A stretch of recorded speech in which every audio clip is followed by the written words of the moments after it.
Welcome all of you. In the last class, I gave general introduction to nuclear spin and how to arrive at the nuclear spin based on the simple empirical formula depending upon atomic mass and atomic number of different elements and different nuclear spins. And I also discussed about two important quantum number, spin quantum number I and magnetic quantum number M. And I said they are related to each other, they are quantized. And I also discussed for M is equal to M depends upon I, for particular value of M we have different quantization directions which takes the value from minus I to plus I in steps of 1. For example, for spin half nuclei we have two possible orientations, minus half and plus half, and we also worked out what is the magnitude of this quantization direction, what is this magnitude of spin angular momentum, that also we worked out. And I said there is a magnetic moment mu because we can treat spin of nuclei as a tiny magnet. This magnetic moment mu depends upon, it is dependent on what is called gyromagnetic ratio of the given nucleus, which is constant for a given nucleus, which is different for different nuclei.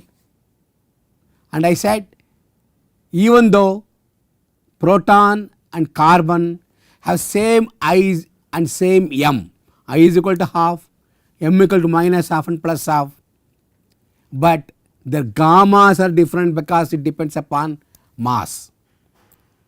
As a consequence, magnetic moment mu is different. Since mu is different, we can study independently, individually these two can be studied. So that is what I said, for any element of the periodic table if you look at it, gamma is different. As a consequence, every element of the periodic table, so long as it possesses a spin, can be individually studied by NMR. This is what I discussed last time. Now we will go further today and I will introduce about what is called Zeeman interaction. What is a Zeeman interaction? What is the basic requirement of NMR is the interaction of the magnetic moment mu with the static external magnetic field. External magnetic field is a huge magnetic field which is static and denoted as B naught. The magnetic moment mu of the nucleus should interact with this.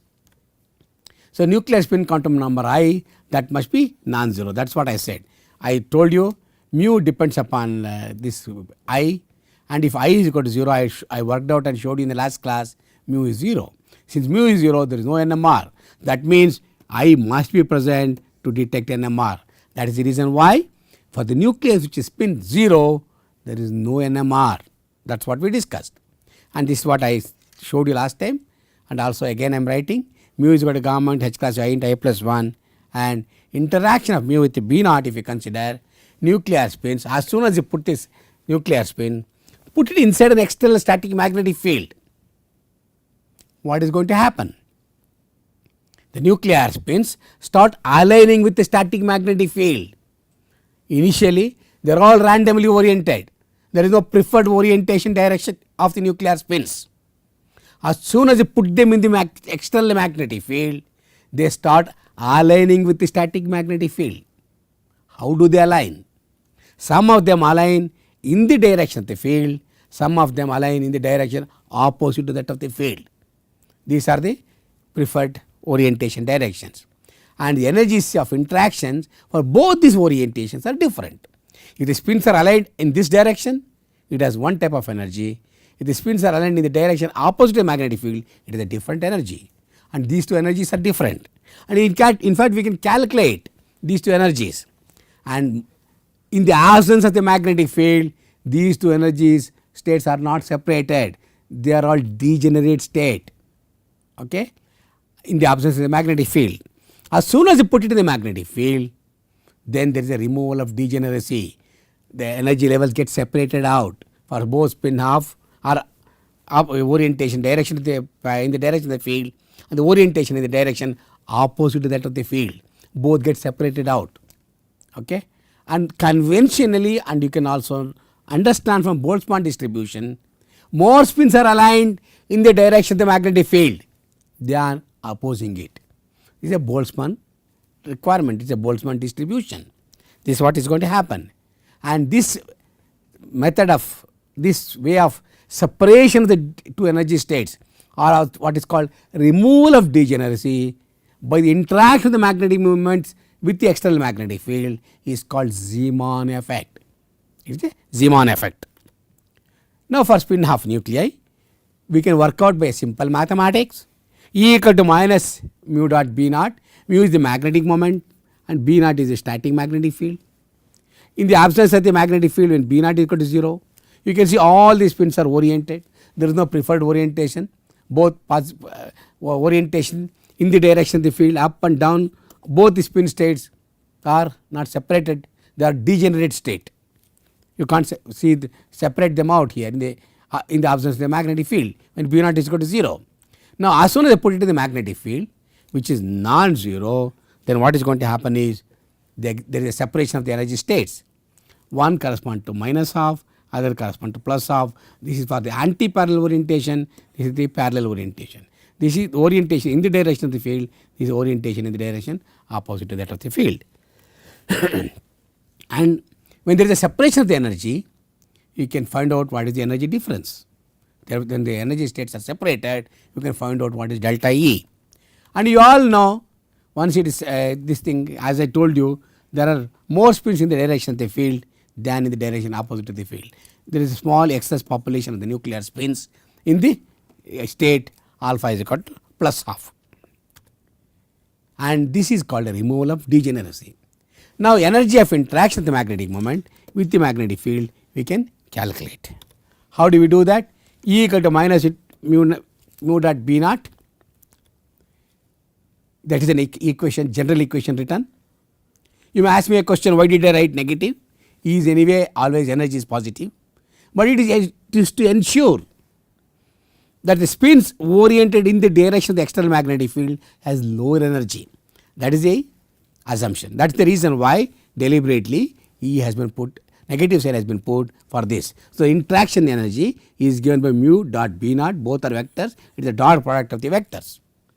Okay, this is the energy of interaction of the magnetic moment. For two different spin states, E equal to plus half and minus half, that is E equal to alpha and E equal to and E alpha and E beta, we can work out the energy is like this. One is minus half gamma h bz over 2 pi, other is plus half gamma bz over 2 pi, h bz over 2 pi. Notice the energy of the beta state here is more than the alpha state. Of course, you know why, because E equal to minus mu dot B naught I told you. So, since it is minus is there, E is beta state is minus half, minus half into minus half is plus half. As a consequence, always we see that as soon as you put it in the magnetic field, this is the higher energy state, m equal to minus half. This m equal to plus half is the lower energy state. This is what is going to happen. So, as soon as you put this spins in the magnetic field. So, this is the energy separation, this is the energy of each of these two spin states, E alpha and E beta. When I calculate the energy bit of each of these two states, I can calculate the difference in the energy, delta E. Simple equation from the previous equations you can calculate. Of course, you all know energy separation is related to frequency h nu. Equate these two now. Then what will happen? When equating these two and do some simple jugglery, you will find out nu is equal to gamma into B naught over 2 pi. This is an important equation of NMR called the resonance condition, where nu is equal to gamma, B naught and 2 on 2 pi. This is the resonance condition. This basic equation is the one which is responsible for seeing NMR signal, and this is the equation which has given 4 Nobel Prizes in NMR. Simple equation, so many interactions were there, and the research carried out in this NMR spectroscopy based only because of this equation, basic equation, resonance condition. 4 Nobel Prizes were obtained. So, this is what is the basic resonance equation, and as you can see here, nu is a constant for a given nucleus, I told you, 2 is a constant, pi is a constant, and of course, magnetic field you can keep yourself constant, there is no need to vary it. That means frequency is constant. Now, I will double the magnetic field. what will happen? This will get doubled because other 3 parameters remain same. That means the resonance frequencies vary linearly with the magnetic field. If I have a magnet and I get the resonating frequency for a given nucleus, I calculate for a particular spin for a, like proton or carbon, nitrogen, whatever it is, and I double the magnetic field, simply the resonating frequency I have to double it. That is what happens. Resonance frequency gets doubled by linearly changing the magnetic field. And this is what happens. The energy level gets separated out because the frequency doubled. Frequency is related to energy separation. As a consequence, when you double the magnetic field, the energy difference, energy state difference also gets doubled. This is what happens. For example, at a given magnetic field, 4.7 Tesla. Okay, this is the alpha state and the beta state. I calculate the energy difference and let us say this is the 200 megahertz I calculate. I simply double the magnetic field, go to 9.4 Tesla. See what is going to happen now. The delta E is equal to 400 megahertz now. Just doubling the magnetic field 4.7 to 9.4, the energy separation became double and the resonating frequency also doubled. There are few advantages of this. As we go ahead, I will tell you. When you increase the magnetic field, you have increased sensitivity and you also have increased resolution. So, when you are doing the NMR peaks, if you are seeing the NMR resonance at higher and higher magnetic field, there are certain advantages of sensitivity and resolution. As we go ahead further, we will discuss these things. This is a simple table which tells you. Look at in this column we have a magnetic field put here, in this column resonating frequency. Look at it at 100 megahertz, the resonating frequency magnetic field is 2.3487 Tesla. Remember, magnetic field is always expressed in Tesla. 1 Tesla means 10,000 Gauss. Strong magnetic field, very strong magnetic field. Now I double the magnetic field, 2.3 become 4.6, already you go to 200 megahertz. In fact, what I am going to do is, I am going to increase it 8 times, 2.34 I make it 18.78, you see the magnetic resonating frequency became 8 times larger. This is basically what is going to happen. So, resonating frequency varies linearly with the external magnetic field. Okay, with this I want to tell you one thing. Where does NMR spectroscopy appear in the electromagnetic spectrum? Remember, in the very first slide I showed you, in the electromagnetic spectrum, I said NMR spectroscopy appears in the radio frequency region. Correct. Let us understand this, whether it is true or not. We will calculate ourselves. I know the resonating equation, resonating condition. I know all the other parameters gamma, 2 and pi. I will fix the magnetic field as 2.35 Tesla. And I know what is the gamma value for proton. It is 26 point something into 10 to the power of 7 radians per Tesla per second. I plug in all these values to this equation and then calculate what is the resonating frequency. It turns out to be 100 megahertz, which is the radio frequency region. Okay. Now I will double the magnetic, I will increase the magnetic field to a large value. I go to 14.1 Tesla, plug in this value, all other parameters remain same. I am not changing it. If I plug in the value for all of them and work out, you will see the resonating frequency is now 600. For a given magnetic field of 2 point something, it was 100 megahertz. Now when it is 14.1 Tesla, it is 600 megahertz. Okay. What about carbon in this magnetic field? Where does carbon resonate? I know proton resonates in 2 different magnetic field at 100 megahertz and 600 megahertz. I calculated. Where does carbon come? Put the value of carbon gamma, that is 6.725. All other parameters remain same, only gamma is different. I plug in those values and calculate at 100 megahertz of the proton, where the magnetic field is this one. Okay, a very small value of magnetic field. Now I am going to 2.35 Tesla magnetic field. The resonating frequency is 25.15 megahertz.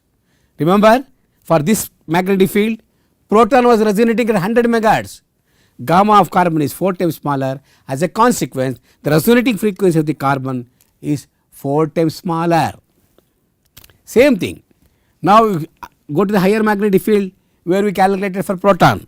That was we got 600 megahertz, but now same thing for this. If you plug in the value of gamma for carbon, it turns out to be 150 megahertz. So that shows for all these nuclei, with 2 examples which I took, NMR is coming in megahertz frequency range, which is in the radio frequency region. That is why NMR comes in the radio frequency region, because radio frequency region it goes from small few megahertz to few 1 or 2 gigahertz.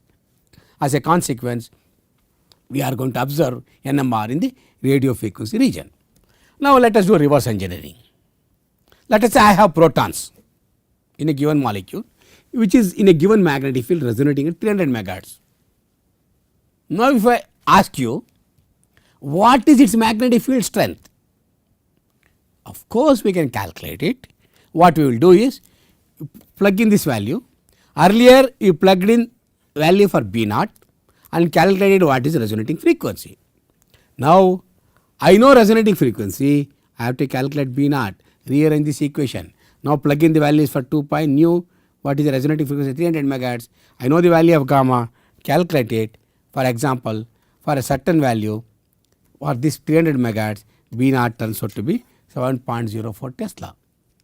See, we know how to calculate the magnetic field strength. When I know the resonating frequency of a particular nucleus, I can calculate at what magnetic field the experiment was done. Or in other words, if you tell me what is the magnetic field strength you have, I can tell you different nuclei will resonate at which frequency, what are the frequencies at which different nuclei will resonate. That is what I can detect, I can calculate. Okay. So what is the radio frequency range? It goes from 20 kilohertz to several gigahertz. Where did we calculate the resonating frequency of proton and carbon for different magnetic fields? They were all in megahertz. As a consequence, I am telling you NMR is detected in the radio frequency region. This is what I said in the very first slide when I showed the slide where electromagnetic spectrum was shown, and I asked you a question, where does NMR comes, and I said it is RF region, and this is what it is. We can confirm it because now we know the resonating condition, we know gamma, we know B naught, we can plug in the values and get the resonating frequency, and these are all in the radio frequency region. Okay. Now if you look at it, if you go to any NMR laboratory, you will see big cylinders like this. Okay, big cylinders like this. What do these things? If you see, look at it, there are some numbers written here, 400, 700, 600, all those things. What do this mean? 900 here. What do this refers to? This is the resonating frequency of protons. These cylindrical materials, what you see in any NMR lab, there are huge magnets, strong magnets. And if I say 400 here, that means in this magnetic field, proton is resonating at 400 megahertz.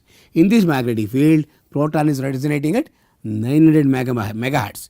This is what is understandable. You have to go and see in different NMR spectral laboratories. If you go, if you see different cylinders like this with a number written, that is the spectrometer frequency at which protons are detected in a given magnetic field. This is the magnetic field, and you should know the strength of this because you know what is the resonating frequency.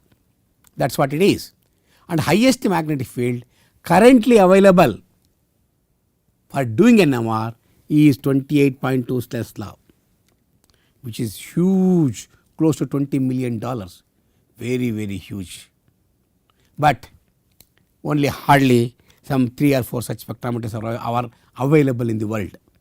It is very difficult to afford and also to purchase these things. So hardly some 3-4 laboratories are there. Just to give you an idea, present day world we can go up to 28 point Tesla magnetic field, where we can get the resonating frequency of protons at 1.2 gigahertz. Huge magnetic field, and resonating frequency is very huge. And this magnetic field strength, remember, is nearly 6 lakh times stronger than that of the Earth's magnetic field.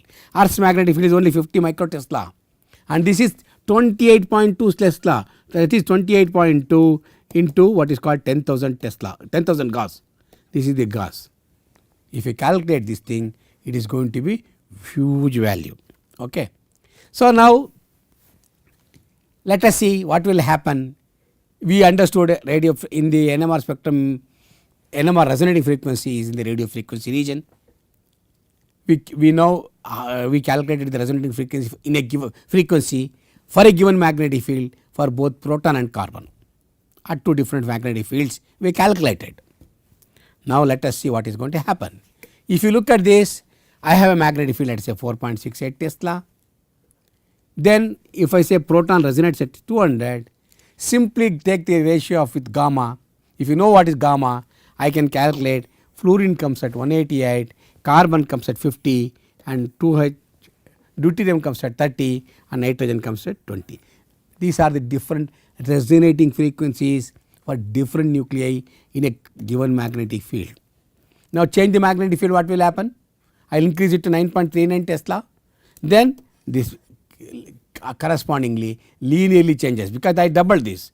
So then you see keeps on changing, 200 become 400 and keeps going like this. And I change it to some other value, I increase it 5 times. So now 200 became 500, this is fluorine 470 and nitrogen became 50. That means we can calculate the resonating frequency in any magnetic field for any nuclei.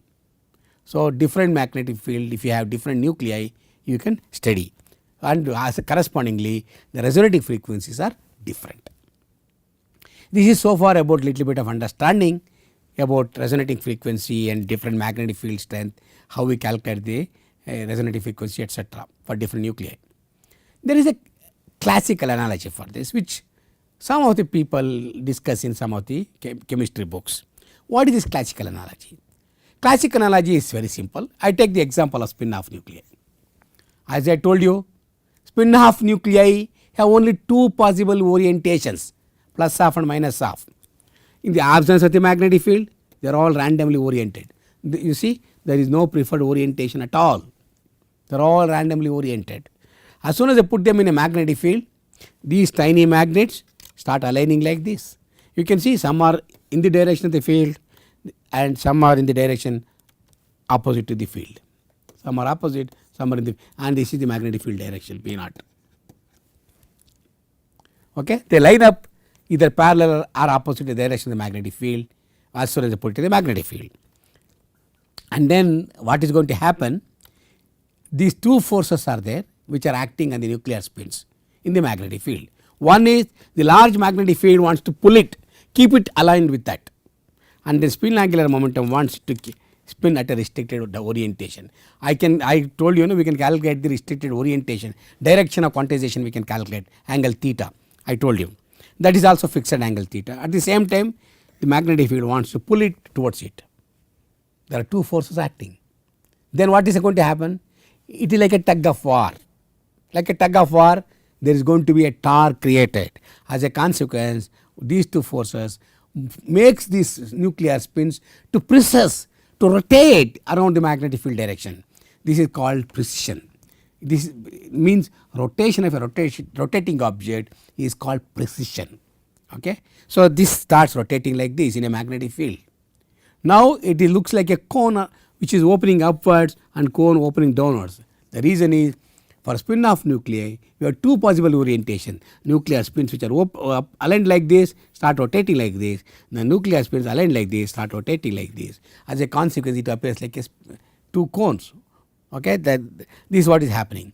And these two alpha beta components of the magnetic moment will have a particular quantization direction and start processing in the magnetic field because of the torque that is going to be produced due to two possible forces which I explained.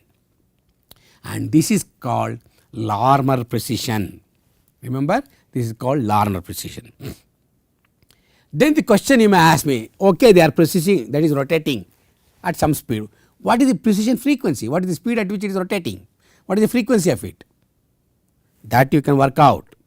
This is related to the magnetic field strength. Or in other words, we calculated the energy separation between two energy states and then we got the resonating frequency.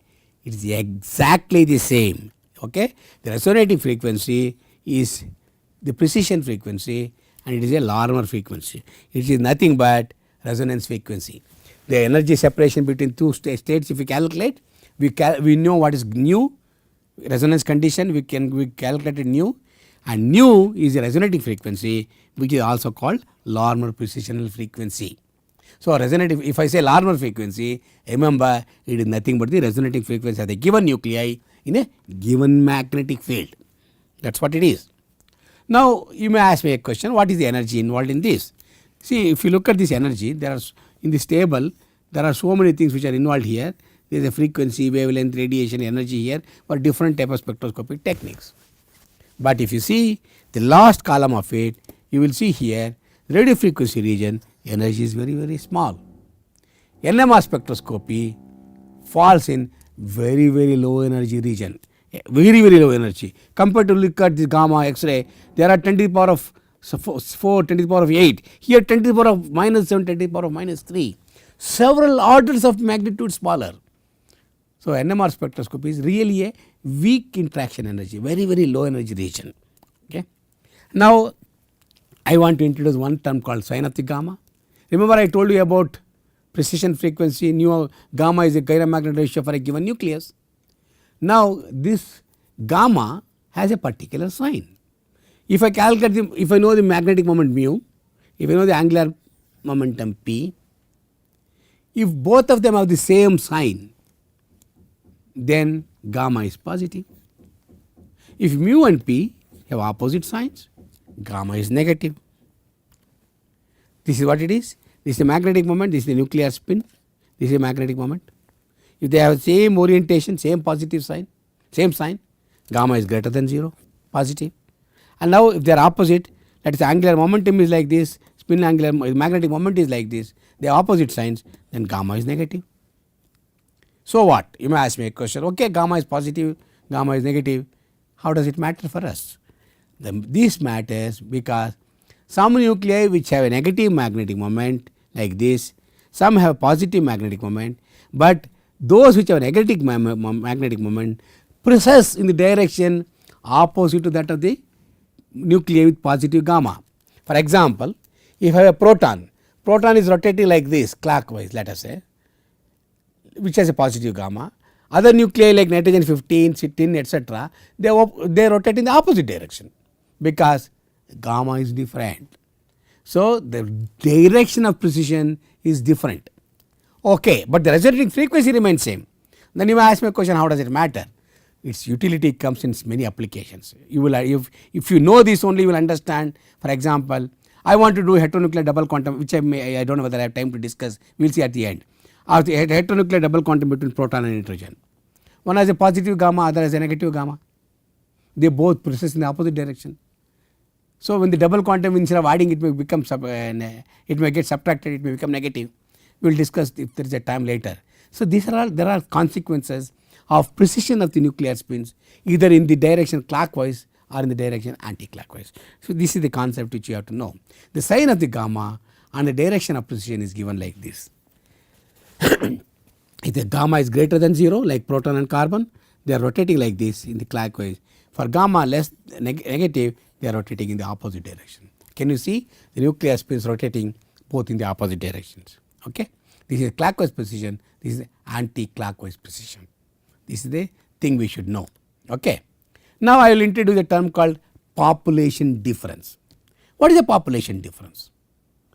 See, as I told you, there are more spins aligned in the direction of the field than opposing it. This is because of the Boltzmann population distribution.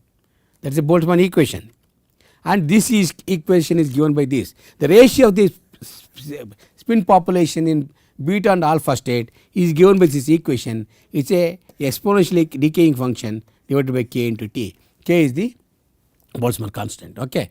Now,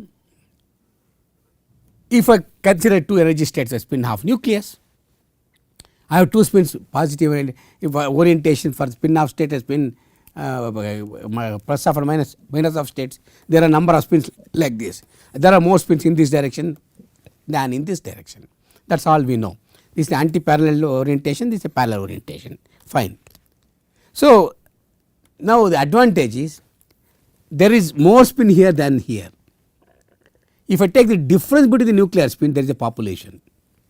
If this number of spins in this state and number of spins in this state are exactly equal, then you calculate the difference in spin population, it is 0.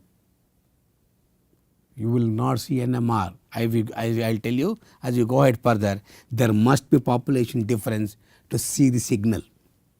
Fortunately, Boltzmann population helps us to have more spins in the lower energy state than in the higher energy state. Okay.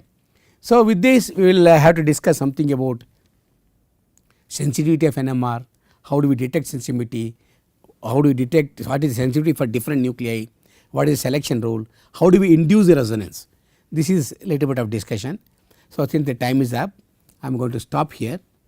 What I discussed today, see, we discussed about resonance condition was discussed, that we knew, and then we worked out what is resonating frequency for different nuclei in a different magnetic field, and we came to know that NMR comes in the radio frequency region, and if we know the resonating frequency, we know how to calculate the magnetic field strength. And for different magnetic field, what is the resonating frequency for different nuclei we worked out? It is simply linearly varies with gamma. That also we understood. So, with all these things, we got an idea about what is happening for the nuclear spins in a given magnetic field. Then we calculated the energy separation and then frequency. Same thing, classical analogy, if I say it is nothing but the Larmor frequency. The precision frequency is nothing called a Larmor frequency, which is nothing but the resonating frequency. So, with this idea, and also we discussed something about positive and negative gamma. If the nuclei has a positive gamma, negative gamma, why it is positive, negative, I discussed. One which has a positive gamma, negative gamma, if I have two nuclei, they process in the opposite direction in a given magnetic field. If one processes in the clockwise direction, other processes in the anti-clockwise direction. It is an important term. These are all have consequences later. With this, I am going to stop here. We will discuss something about NMR sensitivity, how do we get the resonance, everything in the next class. So, thank you very much.